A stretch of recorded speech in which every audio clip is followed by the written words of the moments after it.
Hello and welcome to Universe Live. Lately, I have been observing something very clearly. There are two lines of thought in business. The first line is about finding the gap in the market, turning that into a concept, then selling the vision, usually to investors, building the team around it, and then scale through persuasion. So you take the vision, you build the product, and then you try to convince people to buy what you have built. And this model is about creating demand through structure and efficiency.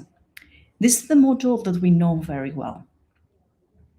But there is a new line of thought that is emerging, and I have been sensing it very clearly and seeing it in many businesses already, even if they're not aware many times.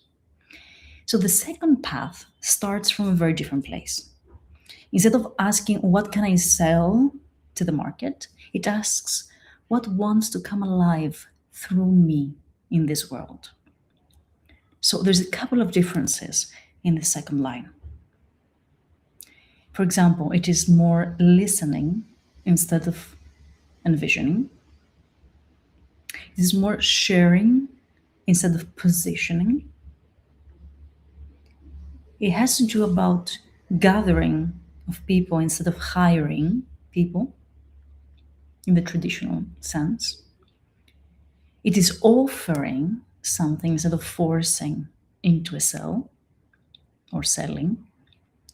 And it is observing how it wants to grow instead of imposing growth.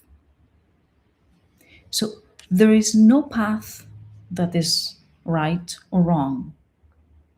And different businesses will need a very different architecture. But what I see often is that visionary leaders often belong to the second line of thought, but they're still operating from the first line of thought.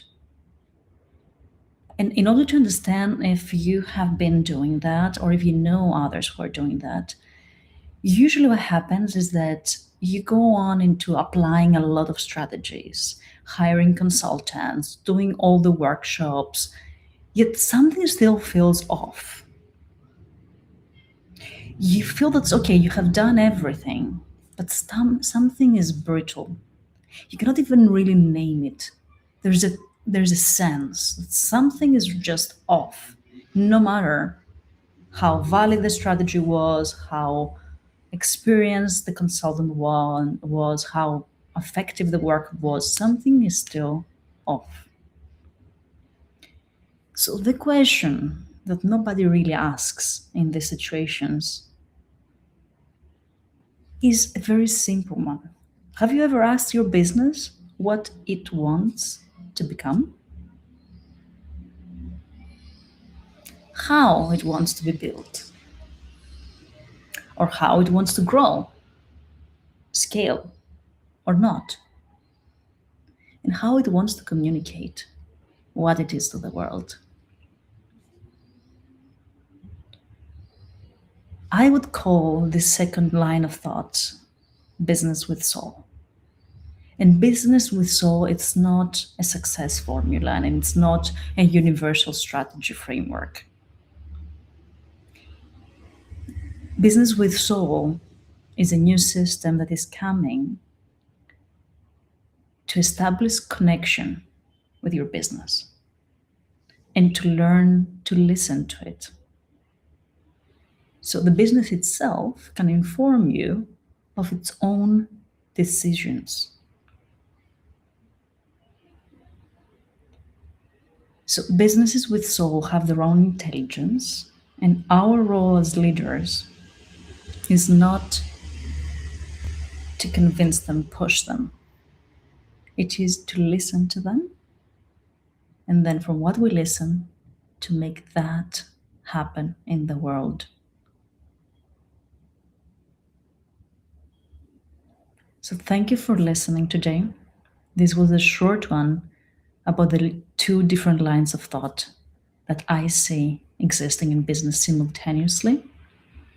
If you are in one of the two, I'm pretty sure you will be able to recognize yourself. If you recognize that you want to walk the path of business with soul, we have a program starting in March I will post the details in the comment below. It will be clear if it is for you or not, so that we can all together understand, carve, and walk this new line of thought with consistency, and can allow our businesses to really communicate with us what they want to be, how they want to grow, how they want to do marketing, sales, operations, team, from a different place, from really, really listening for the business and its role and impact in the world. Thank you for listening. I wish you a beautiful day, night, evening, wherever you are. And I will be back soon with more updates of what I'm sensing in the field.